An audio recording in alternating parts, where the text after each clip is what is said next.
Hello बच्चों, good afternoon. तो आज है क्लास 9 का फर्स्ट लेक्चर। और जैसा कि आप लोगों को पता है कि मेरे यूट्यूब चैनल पे क्लास 8 के ढेर सारे वीडियोस लेक्चर्स अपलोडेड हैं ऑलरेडी, मैथ और साइंस के। तो अगर आप लोग क्लास 8 से हो और अगर आप लोग 8 क्लास देखना चाहते हो तो आप मेरे यूट्यूब चैनल लर्नवर्स पे जाकर क्या कर सकते हो, चेकआउट कर सकते हो। ठीक है। और 9th और 10th का बहुत ही कम वीडियो लेक्चर है, और वैसे तो 9th का एक भी लेक्चर नहीं है। ठीक है, इसीलिए मैं क्लास 9 का पहला लेक्चर आज रिकॉर्ड कर रहा हूँ। ठीक है, और ये एक सेशन होने वाला है। ठीक है, और अब से मैं ट्राई करूंगा, अपनी तरफ से बहुत कोशिश करूंगा कि आपका क्लास 9 और 10 दोनों का ही लेक्चर वीडियो आपके यूट्यूब चैनल पे जाए। तो जो भी क्लास 9 और 10 के बच्चे हैं वो मेरे यूट्यूब चैनल से जुड़ जाइए, ताकि आपको रेगुलर क्लास 9, 10 एंड 8 का क्या मिल जाए, वीडियो लेक्चर मिल जाए। ठीक है, और आप चेकआउट कर सकते हो, मेरे डिस्क्रिप्शन बॉक्स में भी आपको मेरे चैनल का लिंक मिल जाएगा। और कुछ मैं क्लास 8 और क्लास 8 के लेक्चर्स का भी लिंक डाल दूंगा। अगर आप लोग क्लास 8 पढ़ना चाहते हो तो वहाँ पे भी जाकर आप क्या कर सकते हो, चेकआउट कर सकते हो। इसमें मैंने ऑलरेडी क्लास 8 के लेक्चर्स डाल रखे हैं। ठीक है ना। तो आज है क्लास 9 का पहला लेक्चर। तो मैं स्टार्ट करना चाहता हूँ। आज क्लास 9 का हम एक साइंस का चैप्टर पढ़ेंगे। ठीक है, और वो चैप्टर है क्या, चैप्टर 4। क्या है चैप्टर 4? चैप्टर 4 का नाम है क्या, परमाणु संरचना। क्या नाम है, परमाणु संरचना। क्या नाम है, परमाणु संरचना। अगर इंग्लिश में बात करें, संरचना इंग्लिश में बात करें तो एटॉमिक स्ट्रक्चर। क्या है, एटॉमिक स्ट्रक्चर। तो हम इस चैप्टर के बारे में आज स्टार्ट करने वाले हैं। ऐसा कहोगे कि सर चैप्टर 4 से क्यों स्टार्ट किया जा रहा है, चैप्टर 1 2 3 क्यों नहीं पढ़ाया गया है? ठीक है, अब चैप्टर 4 से क्यों स्टार्ट कर रहे हैं, तो उसके पीछे का एक रीजन है। क्योंकि चैप्टर जो 9th का है 1 to 4 में, उसमें आपको क्या दिया गया है कि पदार्थ के बारे में पढ़ना है। ठीक है, पदार्थ शुद्ध होते हैं अशुद्ध होते हैं उसके बारे में पढ़ना है, फिर परमाणु के बारे में पढ़ना है, और उसके बाद परमाणु की संरचना के बारे में पढ़ना है। तो आपको बता दें कि हम लोग बड़े से छोटे की ओर ना जाकर हम क्या कर रहे हैं, जो छोटा से है उससे हम बड़े की ओर जाने का ट्राई कर रहे हैं। ठीक है, दैट मींस हम पहले समझेंगे कि पदार्थ जो है वो किस चीज से बना हुआ है। ठीक है, जब हम ये पढ़ लेंगे कि पदार्थ किस चीज से बना हुआ है, देन हम पदार्थ के बारे में पढ़ेंगे। ठीक है, जो कि आपका चैप्टर 1 और चैप्टर 2 में पढ़ना है। तो सबसे पहले हम देखेंगे कि आखिर ये पदार्थ है वो किस चीज से बना हुआ है। तो आपको बता दें कि जितने भी पदार्थ होते हैं, ठीक है, इस दुनिया में जो भी पदार्थ है, ठीक है, वो सारे पदार्थ परमाणु से बने हैं। किससे बने हुए हैं, परमाणुओं से मिलकर बने हुए हैं। ठीक है, दैट मींस परमाणु की जो पदार्थ की संरचना है वो किससे है, बनी हुई परमाणु से। जैसे आप लोग बायोलॉजी में पढ़ते होंगे कि जो हमारा ये जीवन, जो हमारा शरीर है, ठीक है, या किसी भी जीव का जो शरीर होता है वो किससे बना होता है, कोशिका से बना होता है। किससे बना होता है, कोशिका से। यानी जीवों की जो संरचनात्मक इकाई जो होती है वो क्या होती है, कोशिका होती है। उसी प्रकार से जो पदार्थ होते हैं, पदार्थ की जो क्या होती है, संरचना होती है, वो परमाणुओं से मिलकर बनी हुई होती है। इंग्लिश में परमाणु को कहा जाता है एटम। क्या कहा जाता है, एटम। तो सबसे पहले हम जानेंगे कि परमाणु होता क्या है। तो देखो, परमाणु के बारे में ऐसे तो चैप्टर 3 में भी आपको डिस्कस किया गया, लेकिन आपको बता दें चैप्टर 3 में क्या बताया गया कि जो परमाणु, यानी बहुत सारे साइंटिस्टों ने, बहुत सारे लोगों ने परमाणु के बारे में क्या किया, खोज किया और पता किया कि परमाणु क्या होता है। तो परमाणु के बारे में बताया गया कि परमाणु किसी भी पदार्थ का वह सबसे छोटा कण, वह सबसे सूक्ष्म कण होता है जो कि अविभाज्य होता है। क्या होता है, अविभाज्य होता है। तो अगर हम परमाणु का डिफिनेशन अगर लिखना चाहें तो परमाणु क्या होता है, तो अगर हम बात करें परमाणु यानी एटम क्या होता है, तो किसी भी पदार्थ का, क्या, किसी भी पदार्थ का, ठीक है, किसी भी पदार्थ का वह सूक्ष्मतम कण, वह सूक्ष्मतम कण, सूक्ष्मतम कण जो कि अविभाज्य हो। क्या हो, अविभाज्य हो। क्या हो, अविभाज्य हो। उसे क्या कहते हैं, उसे परमाणु कहते हैं। क्या कहते हैं, परमाणु कहते हैं। ठीक है, यानी परमाणु के डिफिनेशन में आपको क्या मिल रहा है कि कोई भी पदार्थ जो होगा उसका सबसे छोटा कण, यानी किसी भी पदार्थ को आप तोड़ते जाओ तोड़ते जाओ तोड़ते जाओ, और जो आपको सबसे छोटा कण, जो सबसे सूक्ष्म कण मिलेगा, जो कि उसके बाद टूट नहीं सकता, अविभाज्य हो। क्या हो, अविभाज्य हो। यानी किसी पदार्थ को आप तोड़ते जाओ और एक टाइम ऐसा आएगा कि उस पदार्थ का एक ऐसा कण मिलेगा जो अविभाज्य होगा। क्या होगा, अविभाज्य होगा। वही कण क्या कहलाएगा, परमाणु कहलाएगा। क्या कहलाएगा, परमाणु कहलाएगा। तो ये सारी बातें तो पहले ऑलरेडी साइंटिस्ट लोग बोलकर गए थे। ठीक है, बहुत सारे, जैसे हमारे अगर भारत में बात करें तो महर्षि कर्ण ने भी इसके बारे में बताया। उसके बाद बहुत सारे वैज्ञानिक आए जिन्होंने इसके बारे में बताकर गए। ठीक है ना। लेकिन हमें इस चैप्टर में परमाणु के बारे में नहीं पढ़ना है, हमको परमाणु की संरचना पढ़ना है कि परमाणु बना कैसे है, परमाणु दिखता कैसे है। तो जब परमाणु के बारे में बात पता चल गई कि परमाणु एक ऐसा कण है जो अविभाज्य है, तो लोगों के मन में ये क्या आने लगी, बातें आने लगी कि आखिर परमाणु होता कैसा है, परमाणु क्या और ज्यादा तोड़ा जा सकता है। इसके विषय में बहुत सारे साइंटिस्टों ने चर्चा किया। उसी में से ऐसा पता चला कि परमाणु को भी क्या किया जा सकता है, तोड़ा जा सकता है। क्या किया जा सकता है, विभाजित किया जा सकता है। तो अभी तक तो हम लोग को ये पता था कि परमाणु एक छोटा कण होता है, एक सूक्ष्म कण होता है किसी पदार्थ का, जो कि क्या होता है, अविभाज्य होता है। लेकिन जब बहुत सारे साइंटिस्टों ने इस पे रिसर्च किया, इस पे बातें पता की, तो उनको पता चला कि नहीं, ऐसा नहीं है, परमाणु को भी विभाजित किया जा सकता है। क्या किया जा सकता है, परमाणु को भी विभाजित किया जा सकता है, और उसको अपरमाणुकरण करते हैं। क्या कहते हैं, अपरमाणुकरण करते हैं। तो अगर हम परमाणु को विभाजित करेंगे तो वो किस रूप में विभाजित होंगे, तो कणों के रूप में विभाजित हो जाते हैं। वो कण क्या है, उसके बारे में सबसे पहली बार जिन्होंने बताया उनका नाम था जे थॉमसन। क्या नाम था, क्या नाम था, जे थॉमसन।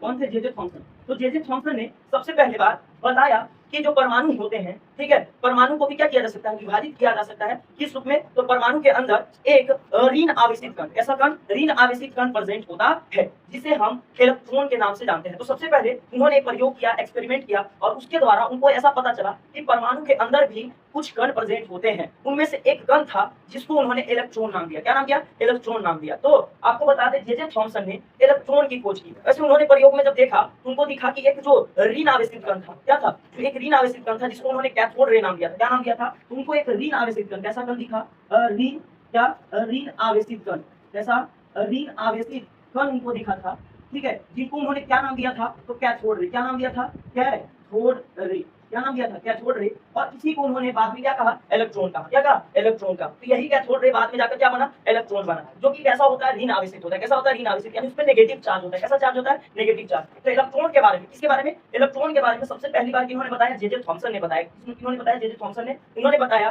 कि परमाणु के अंदर भी क्या होता है, उससे भी छोटा, उससे भी सूक्ष्म एक कण प्रेजेंट होता है। वो कैसा कण होता है? एक ऋण आवेशित कण होता है, ठीक है, जिसको उन्होंने कैथोड रे भी कहा, जिसे बाद में क्या कहा गया? इलेक्ट्रॉन कहा गया। क्या कहा गया? इलेक्ट्रॉन कहा गया। तो इस पर कैसा चार्ज होता है? तो ऋण आवेशित चार्ज होता है, नेगेटिव चार्ज होता है। तो नेगेटिव चार्ज तो क्या होता है? तो अगर एग्जैक्ट चार्ज का बात करें तो एग्जैक्ट चार्ज होता है 1.67 × 10⁻⁻19 कूलम। चार्ज का यूनिट कूलम होता है, ठीक है। तो ये एग्जैक्ट अप्रोक्स चार्ज होता है, जो कि क्या है? 1.67 × 10⁻⁻19 कूलम होता है। लेकिन अगर हम सापेक्ष चार्ज की बात करें, किसकी बात करें? सापेक्ष चार्ज की बात करें, तो सापेक्ष आवेश जो होता है किसका? इलेक्ट्रॉन का। किसका होता है? इलेक्ट्रॉन का। तो वो क्या होता है? सापेक्ष चार्ज तो आपका होता है बराबर -1 के। किसके बराबर होता है? -1 के बराबर होता है, ठीक है। तो ये सारी चीजें सबसे पहली बार किन्होंने बता दिया? जे थॉमसन ने बता दिया। लेकिन इनसे पहले भी एक वैज्ञानिक थे जिनका नाम क्या था? ई गोल्डस्टीन। क्या नाम था? ई गोल्डस्टीन। तो उन्होंने क्या कहा था? तो एक धन आवेशित कण के बारे में बताया था, जो कि परमाणु के अंदर प्रेजेंट होता है, जो कि परमाणु के अंदर होता है, ठीक है। तो उन्होंने भी, ई गोल्डस्टीन ने एक धन आवेशित कण का नाम बताया था। और वो धन आवेशित कण कौन था? तो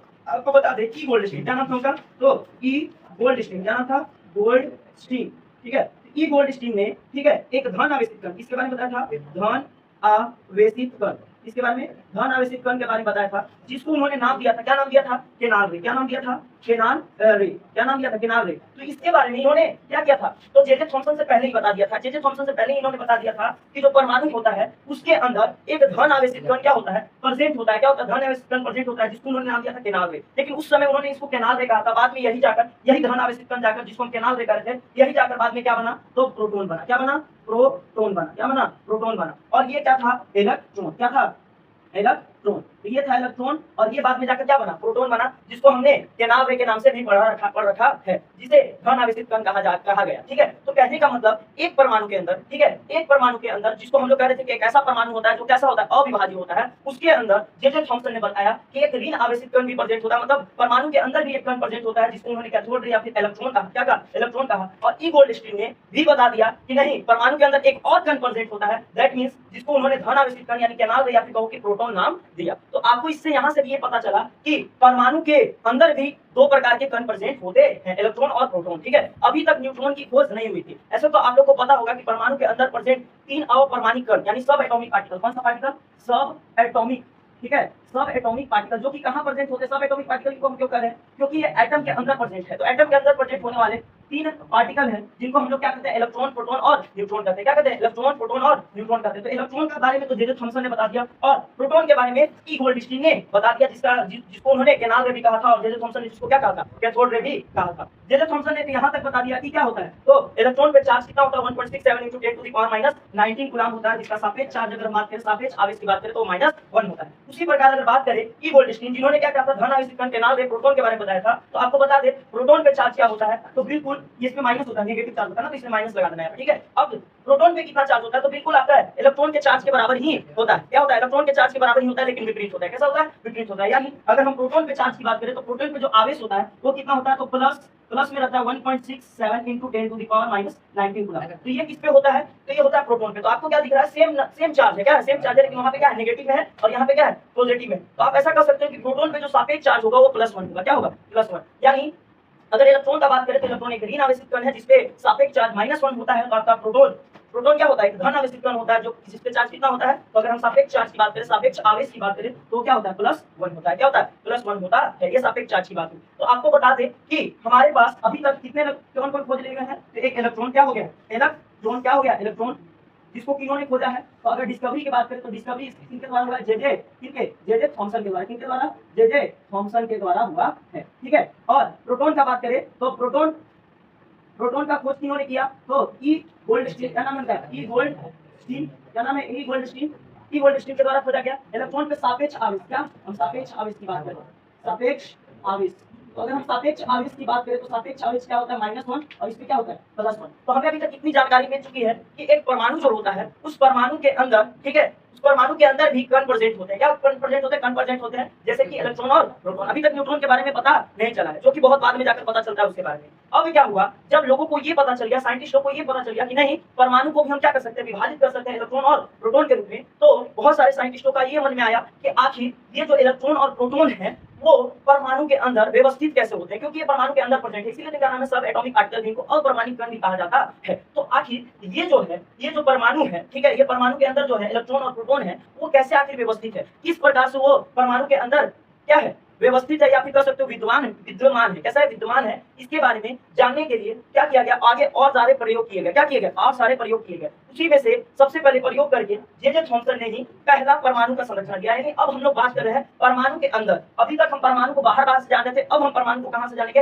अंदर से जानेंगे। तो अभी तक आपको इतना बात समझ में आ गया होगा कि परमाणु क्या है, परमाणु के अंदर जो प्रेजेंट कण है वो कौन कौन से हैं, कैसे खोजा गया, सापेक्ष चार्ज क्या होता है, ये सारी चीज आपको अभी तक पता चल गया होगा, ठीक है। अभी जो हम आगे बात करने वाले हैं वो परमाणु की संरचना है, परमाणु के अंदर की बातों को जानने वाले कि परमाणु आखिर दिखता कैसा है, वो है होता कैसा है। तो इसके बारे में सबसे पहली बार यानी परमाणु की संरचना को लेकर, यानी परमाणु का स्ट्रक्चर, यानी परमाणु दिखता कैसा है, इसके बारे में सबसे पहली बार जे थॉमसन ने अपना परमाणु मॉडल दिया। तो क्या था, तो जे थॉमसन के द्वारा, किसके द्वारा, जे थॉमसन के द्वारा सबसे पहला परमाणु मॉडल, यानी जे थॉमसन परमाणु मॉडल दिया गया। क्या दिया गया, परमाणु मॉडल। अब ये मॉडल क्या होता है भैया, वही परमाणु संरचना। क्या दिया गया, परमाणु संरचना। इसी संरचना को क्या वाटरमेलन मॉडल के नाम से भी जाना गया। किस नाम से जाना गया, वाटरमेलन मॉडल के नाम से भी जाना गया। इंग्लिश में बात करें तो इंग्लिश में वाटरमेलन ही कहेंगे, ठीक है, तरबूजा वाला मॉडल, ठीक है, या फिर कह लो क्या, तो इसी को एक और नाम से जाना जाता है इंग्लिश में, प्लम पुडिंग मॉडल। किस नाम से जाना जाता है, प्लम पुडिंग मॉडल के नाम से भी जाना जाता है। तो जे थॉमसन ने अपने परमाणु मॉडल में किस तरह की बातें बताई, क्या बताया, तो सबसे पहले उन्होंने बताया कि जो परमाणु होता है वो परमाणु कैसा दिखता है, गोला दिखता है। कैसा दिखता है,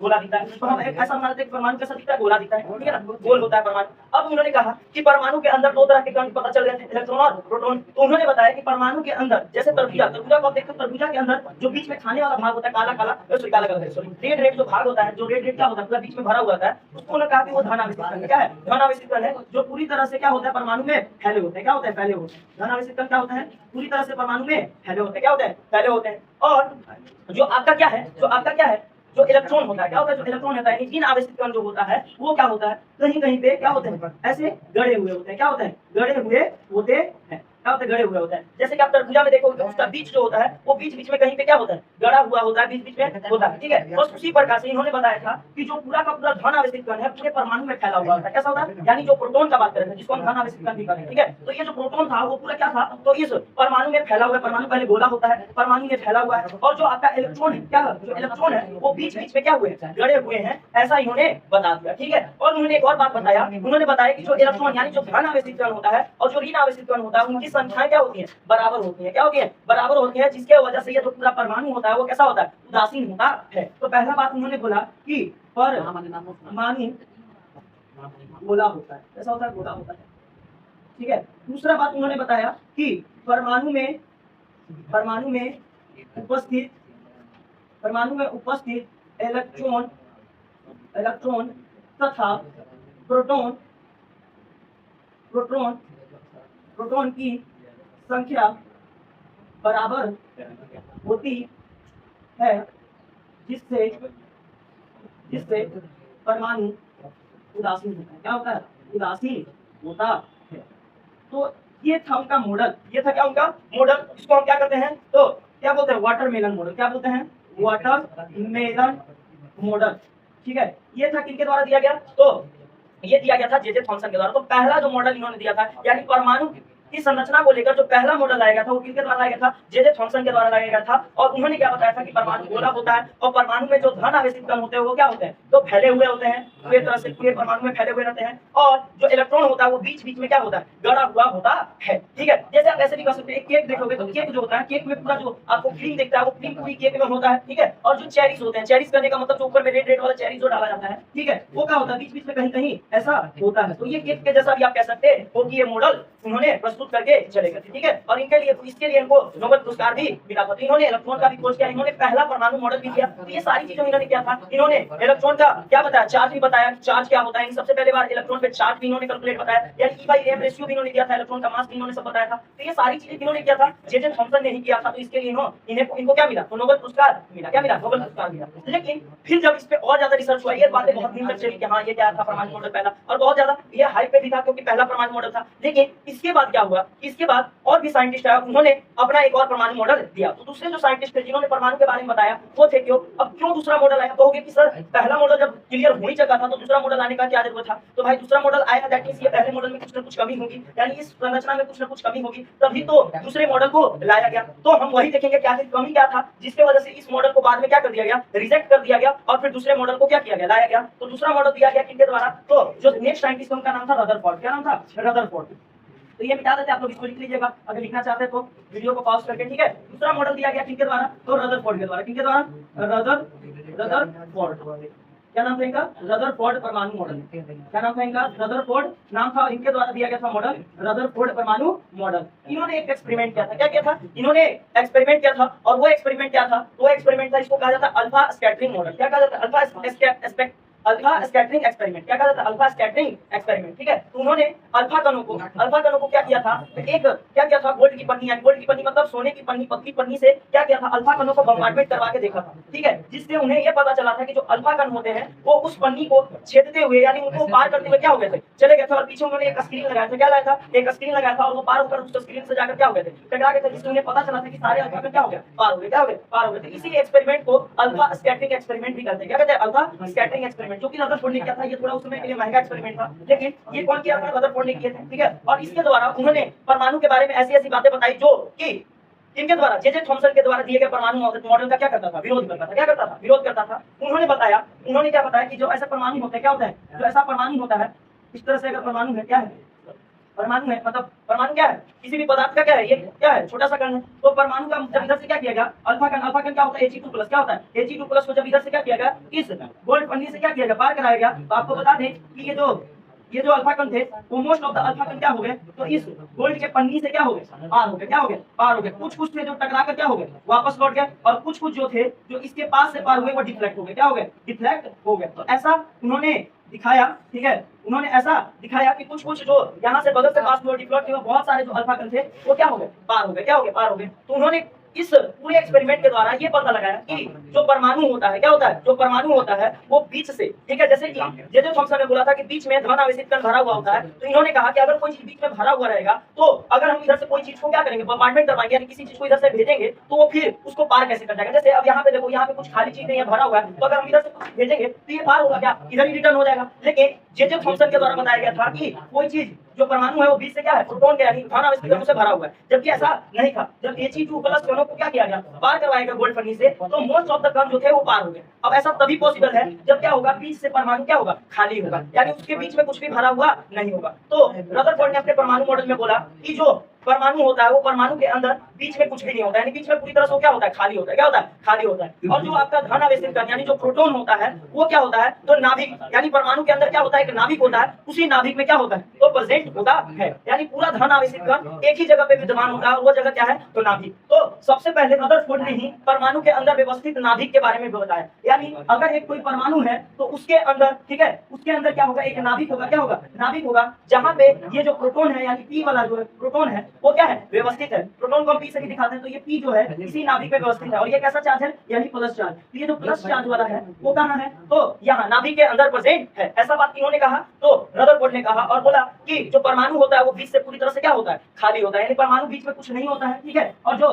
धन आवेशित जो प्रोटॉन होते हैं वो उस परमाणु के नाभिक में विद्यमान होते हैं। ऐसा बात इन्होंने बोल दिया, रदरफोर्ड ने बोल दिया। इन्होंने बोला, रदरफोर्ड ने बोला। उसके बाद उसके बाद उन्होंने क्या बताया, उसके बाद उन्होंने आगे बताया कि जो इलेक्ट्रॉन होते हैं, अब नेगेटिव चार्ज की बात करें तो जो धन आवेशित होते हैं वो क्या होते हैं, तो इसी नाभिक के चारों ओर कक्षाओं में क्या होते हैं, घूमते रहते हैं। क्या होता है, घूमते रहते हैं, यानी चारों ओर, इस नाभिक के चारों ओर क्या है, तो ऐसे ऐसे ऐसे ऐसे क्या बने हुए, ऑर्बिट बने हुए, क्या बने हुए, ऑर्बिट बने हुए, क्या बने हुए, ऑर्बिट बने हुए हैं। और इन्हीं ऑर्बिट में, इन्हीं कक्षाओं में ये जो इलेक्ट्रॉन होता है वो क्या होते रहता है, घूमते रहता है। ठीक है, क्या होते रहता है, घूमते रहता है। ऐसा बात किन्होंने बताया था, तो ऐसा बात रदरफोर्ड ने बताया था। क्या बताया था रदरफोर्ड ने, यानी उन्होंने सबसे पहले बताया कि परमाणु तो गोला होता है, बिल्कुल गोला होता है। ठीक है, परमाणु गोला होता है। ठीक है, और उन्होंने बताया कि परमाणु में बीच में कुछ भी नहीं होता है, कोई भी धन आवेशित कण बीच में नहीं होता है, परमाणु पूरी तरह से खाली होता है। और जो परमाणु का पूरा धन आवेशित पार्ट होता है, जो धन आवेशित कण होता है वो कहाँ होता है, तो एक नाभिक में, यानी परमाणु के अंदर प्रेजेंट नाभिक में विद्यमान होता है। यानी रदरफोर्ड ने सबसे पहले बार क्या बताया, तो परमाणु के अंदर नाभिक प्रेजेंट होता है, इसके बारे में उन्होंने बताया। ठीक है, तो आपका ऑब्जेक्टिव में भी क्वेश्चन आता है कि परमाणु के अंदर उपस्थित नाभिक के बारे में किन्होंने बताया, तो रदरफोर्ड ने बताया। किन्होंने बताया, रदरफोर्ड ने बताया। और उन्होंने ऐसा भी बताया कि वो सारा जो पॉजिटिव चार्ज होता है इसी नाभिक में क्या होता है, व्यवस्थित होता है। ठीक है, और इलेक्ट्रॉन जो होते हैं क्या होते हैं, इलेक्ट्रॉन जो होते हैं कक्षाओं में घूमते रहते हैं। इस तरह के कक्षाओं में क्या होते हैं, घूमते रहते हैं। जैसे कि इस मॉडल को हम कह सकते हैं solar system model. Solar system यानी हमारा जो सोलर सिस्टम होता है उसमें भी आप देखोगे कि सूर्य होता है, सूर्य एक जगह पे व्यवस्थित होता है, व्यवस्थित तो ऐसे नहीं होता है। ठीक है, लेकिन हम लोग जनरली ये जानते हैं कि सूर्य होता है, सूर्य के चारों ओर क्या होता है, तो चक्कर लगाते रहते हैं कौन, प्लैनेट्स। अब ऐसा सूर्य भी चक्कर लगाता है, तो हम लोग को भी पता है कि सूर्य भी चक्कर लगाता है। लेकिन अभी अगर ऐसा मान लें कि सूर्य क्या है, एक जगह पे है और उसके चारों ओर क्या है, तो चक्कर लगा रहे हैं। क्या लगा रहे हैं, चक्कर लगा रहे हैं कौन, तो आपका कौन, तो प्लैनेट। इसी प्रकार से आप यहाँ पे भी देख लो कि यहाँ पे बीच में क्या है, प्रोटॉन है, यानी नाभिक है। और यह नाभिक के चारों ओर कौन चक्कर लगा रहे हैं, तो डिफरेंट कक्षाओं में कौन चक्कर लगा रहे हैं, तो इलेक्ट्रॉन चक्कर लगा रहे हैं। तो यही मॉडल किनके द्वारा दिया गया था, रदरफोर्ड के द्वारा दिया गया था। लेकिन फिर क्या हुआ कि एक और मॉडल आया। क्या हुआ, एक और मॉडल है। तो फिर कहोगे कि अरे फिर एक और मॉडल क्यों आया, अभी तो आपने बोला कि जे थॉमसन का मॉडल खराब था, गलत था, इसीलिए क्या आया, रदरफोर्ड का मॉडल आया। ठीक है, तो अब फिर बोल रहे हैं कि एक और मॉडल आया। तो भैया बार बार क्यों गलत गलत गलत गलत आ रहा है, हम उसको गलत गलत को पढ़ रहे हैं, तो इसलिए पढ़ रहे हैं क्योंकि इन्होंने जो जो बताया उसमें से कुछ कुछ चीजें क्या थी, सही थी। जैसे जे थॉमसन ने बताया कि इलेक्ट्रॉन और प्रोटॉन जो होते हैं बराबर संख्याओं में व्यवस्थित होते हैं, वो बिल्कुल सही बात था। परमाणु गोला होता है, वो बिल्कुल सही बात था। जैसे जे थॉमसन ने बताया इलेक्ट्रॉन पे नेगेटिव चार्ज होता है, वो बिल्कुल सही बात था। ठीक है, तो जो चीजें सही बताई तो पढ़ना तो जरूरी है भाई कि हाँ वो चीजें सही बताई गई है, उसको भी पढ़ना था। लेकिन कुछ गलतियां भी थी जिसको ढूंढा गया और उसको फिर क्या किया गया, करेक्ट किया गया, तो इसीलिए हमको पढ़ना पड़ जाता है। लेकिन फिर भी चलो कोई बात नहीं, ऐसा तो होता ही है। अब क्या करोगे, इस टाइप की चीजें हैं और आपको पढ़ना ही पड़ता है। ठीक है, तो इसके बाद क्या होता है कि रदरफोर्ड का परमाणु मॉडल में भी क्या आ जाता है, गलतियां निकल जाती हैं। और आपको पता है आजकल का तो टाइम ऐसा है कि लोग गलतियां निकालते ही रहते हैं। ठीक है, तो भाई पहले भी वही सिस्टम था, लोग क्या करते थे, दूसरों की चीजों में गलतियां निकालने का उनका बहुत शौक होता था, तो गलतियां निकाल देते थे। और जब गलती निकल जाता था तो फिर हमको एक और नया चीज पढ़ना पड़ जाता था, क्योंकि फिर गलती निकलता था फिर उसको करेक्ट भी करते थे कि भैया हाँ यहाँ पे क्या होगा, तो ऐसा ना होकर ऐसा होगा। ठीक है, तो गलतियां निकालना बहुत सही बात है, लेकिन हाँ हम लोग का आदत हो चुका है दूसरों की गलतियों को निकालना, ये भी सही है। ठीक है, गलतियां जब तक नहीं हम लोग को पता चलेगा कि गलती क्या है, तब तक हम लोग उसको करेक्ट कैसे करेंगे। ठीक है, तो गलतियां निकालना भी कहीं ना कहीं हद तक क्या है, सही। अगर गलतियां नहीं निकाला जाता तो आज हम लोग क्या करते, इसी गलत चीजों को क्या करते रहते, पढ़ते रहते। तो ये भी एक बिल्कुल सही बात है कि हमें अपनी गलतियों को क्या जानना चाहिए कि हमने क्या गलती की है, और फिर उसको क्या करना चाहिए, करेक्ट भी करना चाहिए। जैसा कि आपने यहाँ पे देखा कि रदरफोर्ड का मॉडल क्या था, उन्होंने दिया, अब इसमें जो गलती था उसको क्या किया गया, करेक्ट किया गया, और फिर एक नया मॉडल लाया गया। और वो नया मॉडल किनके द्वारा दिया गया, तो नील्स बोर के द्वारा। तो ये हम मिटा दे रहे हैं। ठीक है, आपको ये समझ में आ गया होगा कि किस तरह की चीजें थी। ये सारे आपके बुक्स में लिखे हुए हैं, तो आप जाकर वहां से भी क्या कर सकते हो, पॉइंट्स अपना क्या कर सकते हो, नोट डाउन कर सकते हैं। वो एक कहानी के जैसा है, क्या है, कहानी के जैसा होता है। ठीक है, कि इन्होंने ये बातें बोली, ये कहा। ठीक है, तो आप इसको क्या कर सकते हो, कहानी की तरह नोट डाउन भी कर सकते हो। आपके एनसीईआरटी के बुक में ये सारी चीजें दी हुई। ठीक है, उसके बाद आपका आते हैं कौन, नील्स बोर। कौन आते हैं,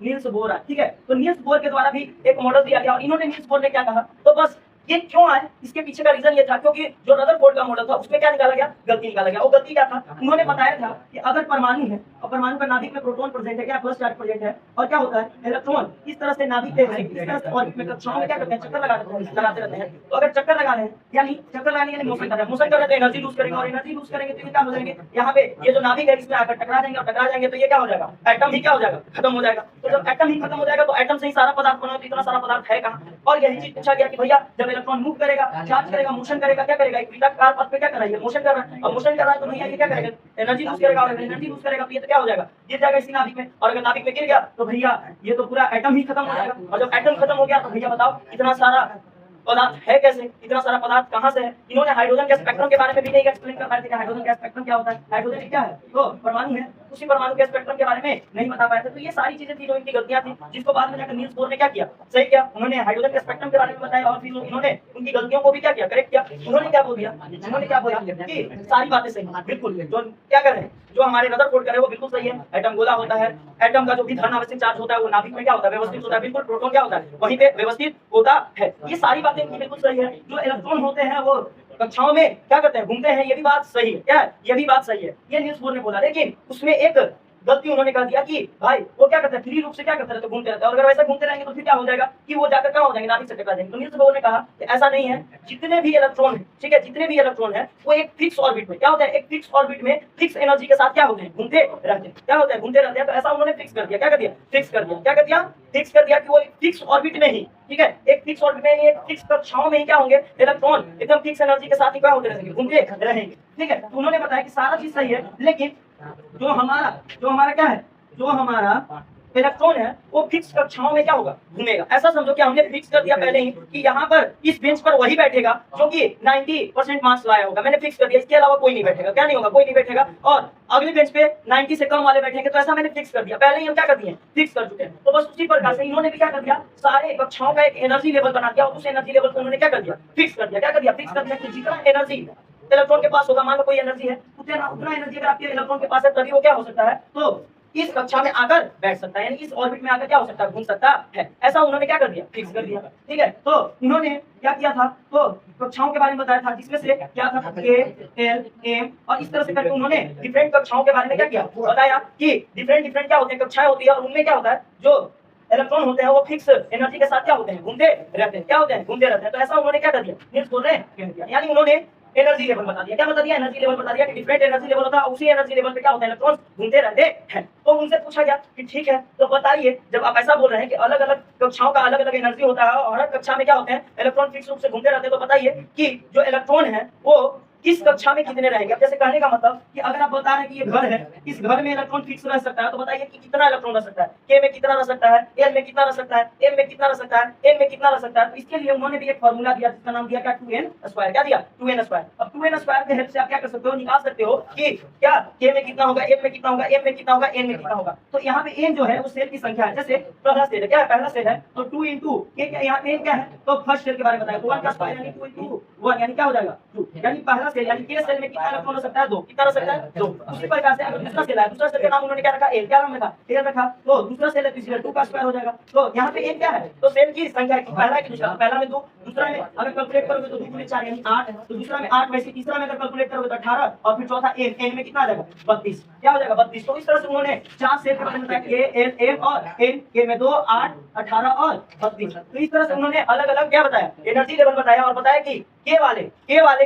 कक्षा के वाले ऑर्बिट में दो कितने, 2 इलेक्ट्रॉन रह सकते हैं, एल वाले में 8, एम में 18 और एन में 32। ठीक है, तो इस तरह की बातें की गई किनके द्वारा, नील्स बोर के द्वारा। नील्स बोर का मॉडल दिया गया कि भाई जो इलेक्ट्रॉन होते हैं वो फिक्स ऑर्बिट में ही क्या होते हैं, घूमते हैं। ठीक है, तो फिक्स ऑर्बिट में कितना इलेक्ट्रॉन होगा, घूमेगा। जब ये बात उनसे पूछा गया तो उन्होंने इसका भी जवाब दिया कि के में 2, एल में 8, एम में 18 और एन में 32 इलेक्ट्रॉन रह सकते हैं। इस तरह से इलेक्ट्रॉन का डिस्ट्रीब्यूशन होता है सेल के बीच। अब ऐसा सोचो कि अगर के वाला सेल छोटा है, मतलब ऐसा समझो कि एक घर है, क्या है, रूम है। ठीक है, अब इस रूम में कितने रह सकते हैं, 2 ही विद्यार्थी रह सकते हैं। क्या रह सकते हैं, 2 ही रह सकते हैं, 2 से ज्यादा नहीं रह सकते। कितना नहीं रह सकता, 2 से ज्यादा नहीं रह सकते हैं। ठीक है ना, 2 से ज्यादा रहेंगे तो फिर दिक्कत हो जाएगा, क्या हो जाएगा, मारपीट हो जाएगा। तो वही बात समझ जाओ कि के वाला क्या है, घर है, और उसमें कितना रह सकता है, 2 ही विद्यार्थी रह सकता है। एल भी एक घर है, उसमें कितना रह सकता है, 8 ही विद्यार्थी रह सकता है। ऐसा वाला बात उन्होंने फिक्स कर दिया। क्या कर दिया, फिक्स कर दिया। ठीक है, तो ये किनके द्वारा किया गया, नील्स बोर के द्वारा किया गया। किनके द्वारा किया गया, नील्स बोर के द्वारा किया गया। ठीक है, अब ये सारी चीजें जब हो गई, क्या हो गई, ये सारी चीजें हो गई, तो इसके बाद का टॉपिक स्टार्ट होता है कि आखिर और क्या क्या है। जैसे संयोजकता, एक टॉपिक है संयोजकता, परमाणु संख्या, परमाणु द्रव्यमान। अभी तक तो जो भी हम कह रहे थे वो कथा कहानी था, और इसको आप जाकर 11th क्लास में और डीप पढ़ोगे कि ये जो एनर्जी सेल है इसका एनर्जी कितना होता है, के सेल का एनर्जी कितना होता है, एल का कितना होता है, एम का कितना होता है, एन का कितना होता है। ये सारी चीजें आप 11th क्लास में आगे की कक्षाओं में जाकर क्या करोगे, पढ़ोगे, और इसको और डीपली क्या करोगे, पढ़ोगे। लेकिन अभी जो पढ़ना था आपको यही पढ़ना था। ठीक है, और आगे की कक्षाओं में हम इसके बारे में और जानेंगे। ठीक है ना, अभी इसके आगे का टॉपिक है संयोजकता, परमाणु संख्या, परमाणु द्रव्यमान, समधारी, समस्थानिक, इस तरह के बहुत सारे टॉपिक्स हैं। ठीक है ना, तो उसको हम नेक्स्ट क्लास में करेंगे। अभी जो थ्योरी वाला क्लास था वो खत्म हो गया। जो अगला क्लास होगा, यानी अगला जो लेक्चर होगा, उसमें हम देखेंगे कि संयोजकता क्या होता है, परमाणु संख्या क्या होता है, परमाणु द्रव्यमान क्या होता है। ये सारी चीजें पढ़ेंगे, और हम 1 से लेकर 20 तक के परमाणुओं का हर चीज लिखेंगे। क्या लिखेंगे, हर चीज लिखेंगे। अभी तक प्रोटॉन के बारे में नहीं पता किया गया, तो प्रोटॉन अब इसके बारे में पता चलता है कि प्रोटॉन किसका कुछ उसका खोज किसने किया, ठीक है, प्रोटॉन क्या होता है, कैसा उसका चार्ज होता है, ये सारी चीजें हम आगे के लेक्चर में देखेंगे। तो अगर आपको ये लेक्चर पसंद आया हो और आप आगे का लेक्चर देखना चाहते हैं तो मेरे चैनल को क्या कर लीजिए, सब्सक्राइब कर लीजिए और जरूर से जरूर बेल आइकन को क्या कर लीजिए, दबा लीजिए और मेरे क्या कीजिए, मेरे ये सारे चीजों को लिखिए, ठीक है, नोट कीजिए और अच्छे से प्रिपेयर होइए, लाइक भी कीजिए, कमेंट भी कीजिए और शेयर भी कीजिए, ठीक है, हाँ, और अच्छा कमेंट कीजिएगा, ठीक है। और आगे का बात करें तो आगे का हम अगले लेक्चर में करेंगे और अब से आपका 9th क्लास का भी वीडियो जाएगा, तो इसके लिए आप वरी मत होइए, इसके लिए आपको चिंता करने की कोई जरूरत नहीं है, ठीक है ना। तो आज के लिए इतना ही रहने देते हैं, थैंक यू, आगे क्लास में